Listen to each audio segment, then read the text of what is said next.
Salut à tous, c'est Joris, j'espère que vous allez bien. On se retrouve pour une nouvelle vidéo classique d'analyse technique. On va faire le point sur ce qui s'est passé cette semaine sur le Bitcoin et le marché crypto. On fera aussi le point sur mon portefeuille perso.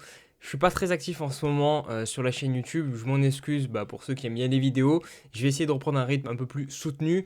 Notamment, j'ai déjà tourné en avance une vidéo airdrop où on va farmer en gros un airdrop sur Starknet.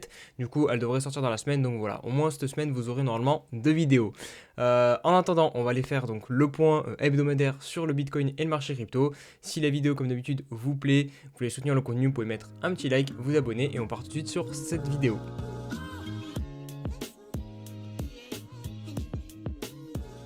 Allez, on va commencer la vidéo avec un point sur mon portefeuille, donc 15 469 euros, donc ça bouge pas trop, je crois, comparé à la semaine dernière. On est toujours dans ces eaux-là, entre 15 000 euros et 16 000 euros. En même temps, on n'a pas eu de gros mouvements de prix aussi sur le marché crypto au niveau du Bitcoin.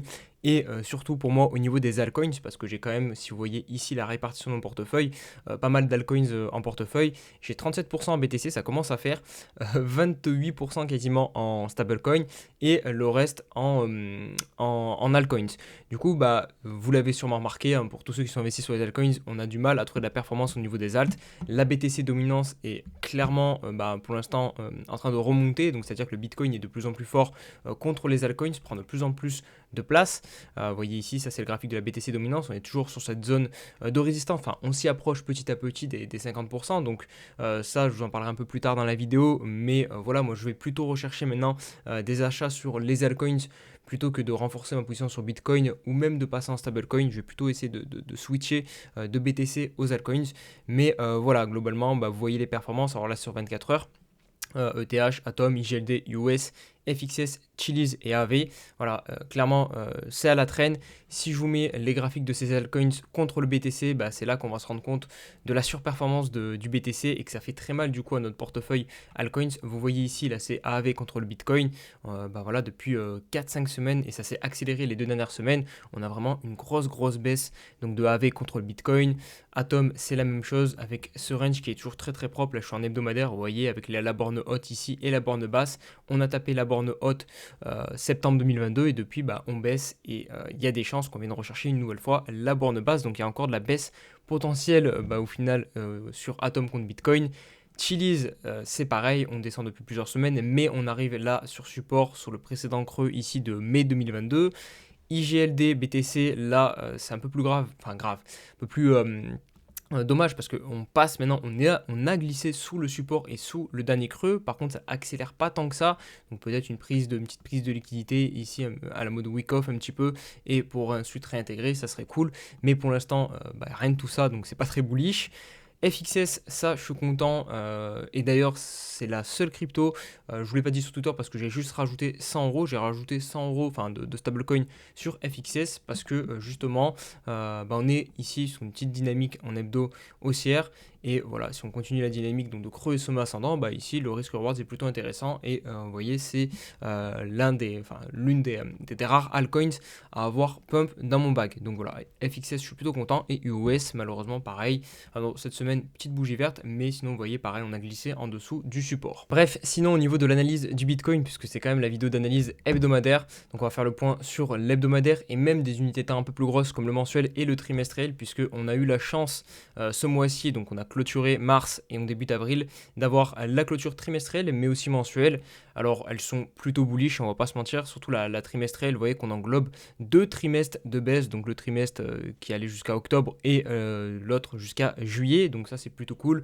Maintenant on peut aussi noter que on se trouve quand même sur une zone pivot un petit peu de résistance, on rentre dans le dur. Je pense que d'ailleurs vous voyez donc là au niveau des clôtures, on voit qu'il y a eu des clôtures et des ouvertures de trimestres qui sont effectuées sur ce niveau, donc 28 000, 30 000 dollars à peu près.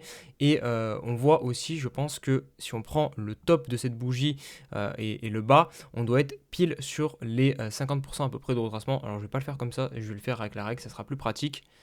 Hop, on descend, on est à 40%. On n'est pas très loin du 50% et en général, voilà, 50% de retracement, c'est là où on vient coincer un petit peu. Quand je parle de la bougie, je parle de cette grande bougie ici de baisse qui était en avril 2022. Donc voilà, on se trouve quand même ici sur un niveau de résistance. Donc attention, on peut rester peut-être plusieurs semaines, plusieurs mois à stagner sur ce niveau pour pouvoir ensuite, je l'espère, repasser au-dessus. Mensuel, pareil, hein, plutôt bullish. Voilà, on englobe toutes ces bougies qui étaient ici de baisse, où on est venu chercher les 15 000 $. Donc voilà, on piège tous ces vendeurs et on vient clôturer au-dessus. Maintenant, pareil, on voit bien ici la résistance au niveau des 28 000, 30 000 qui va être le prochain gros niveau du coup à travailler pour poursuivre la hausse. En hebdomadaire, même constat, on voit que pour l'instant on coince sous le niveau des 28 000, 30 000 $ à peu près. 2 semaines où on va faire 2 doji. Alors là, la bougie n'est pas encore clôturée, elle clôturera dans quelques heures au moment où je tourne la vidéo, mais si on reste dans l'état, ce sera globalement une bougie similaire à la semaine précédente. Donc voilà, pour l'instant on est dans un range, on va le voir sur les petites unités de temps, on balaye un coup en haut, un coup en bas, on sort les shorters, on sort les personnes en longue, mais bon voilà, pour faire simple, c'est juste un range et il faut attendre du coup sa résolution pour voir de quel côté on va pouvoir repartir. Mais pour l'instant en tout cas, il n'y a rien de bearish sur l'hebdomadaire et les probabilités pour moi sont toujours de continuer la hausse. On verra du coup sur le plus court terme, on va passer tout de suite, on va pas prendre plus de temps. Franchement, quand l'analyse, j'ai envie de dire, est simple à faire, voilà, autant faire simple, on va pas faire compliqué pour faire compliqué. Du coup, en journalier, au niveau du range, on va resituer un petit peu le range, on le voit ici, donc en bas 26 700. Je vais même passer sur le 4 heures parce que du coup mon range est bien mieux défini parce que c'est là où je trade. Voilà, ici, et ça c'est le graphique que vous voyez sur Twitter. Donc sur le 4 heures, on le voit très bien, bad range 26 600 $. On a eu cette petite prise de liquidité et ici je vous avais partagé un long qui a été parfait pour le coup, l'entrée parfaite. Alors laissez-moi retourner jusqu'à celui-ci. Voilà, je vous ai dit le moment pour activer ce trade. Donc voilà, avec un tout petit stop loss. Donc on risquait pas grand-chose. Par contre, on pouvait gagner beaucoup. Et vous voyez, c'était ici et derrière. Donc on a eu ce pump qui est venu sortir toutes les personnes en short. D'ailleurs, on a réintégré le range. Ensuite, on est revenu chercher le milieu du range, mais en tout cas, le trade était cool, a été pris et du coup, parfait. Donc, si jamais vous voulez les prochains trades que je prends, n'hésitez pas à me suivre sur Twitter et aussi à passer par mon exchange affilié, mon nouveau sponsor, OKEx. Vous avez une boîte mystère de bienvenue en passant par mon lien. Vous avez tout en barre de description et surtout, je vous ai fait les frais. Donc de réduction sur votre trading à moins 20%. Donc en gros, moins 20% pour moi, moins 20% pour vous. Voilà, j'ai pas fait moins 40% pour moi. Donc voilà, on est gagnant-gagnant et comme ça, vous soutenez aussi la chaîne YouTube. On passe maintenant sur les plans que j'ai en tête, donc les actions concrètes que je vais effectuer.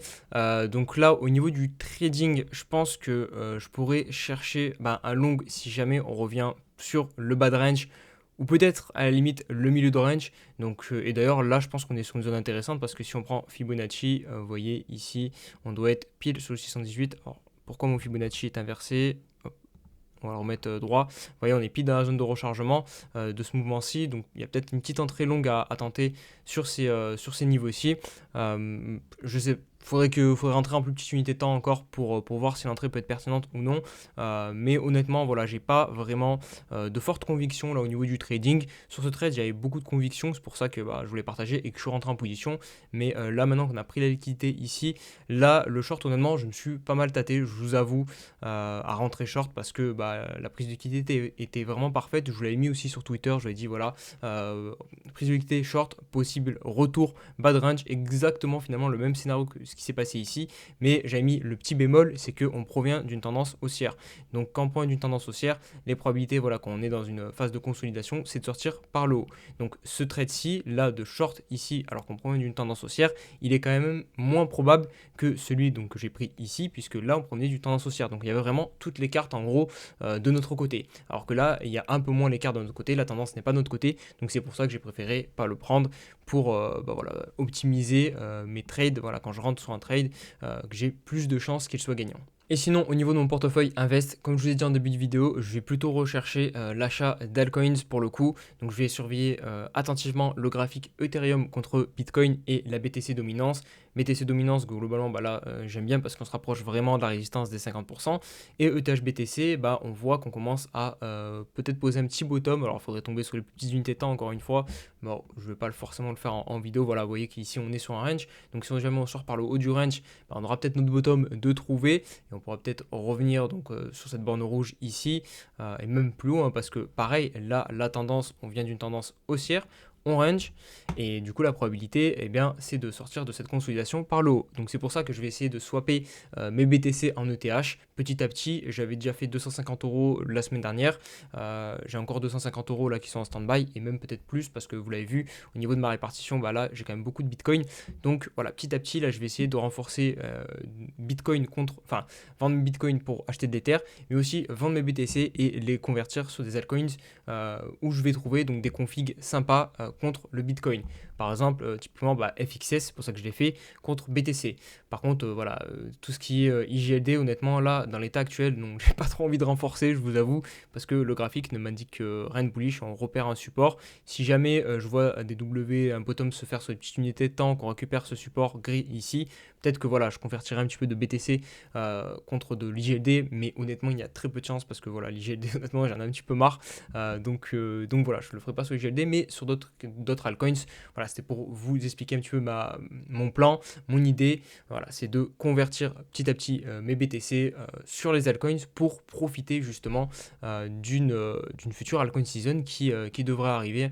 En plus, en termes de temporalité, on n'est pas trop mal. Alors, je voulais vous montrer si on n'a pas l'indicateur altcoin season, Bitcoin season. Alors, je suis désolé, je ne l'ai pas sur ce PC-ci, enregistré dans mes favoris. Bref, c'est pas très grave, mais en gros, c'est un indicateur qui montre si on est plus en Bitcoin season ou en altcoin season. Et là, ça fait un petit moment qu'on est toujours en Bitcoin season.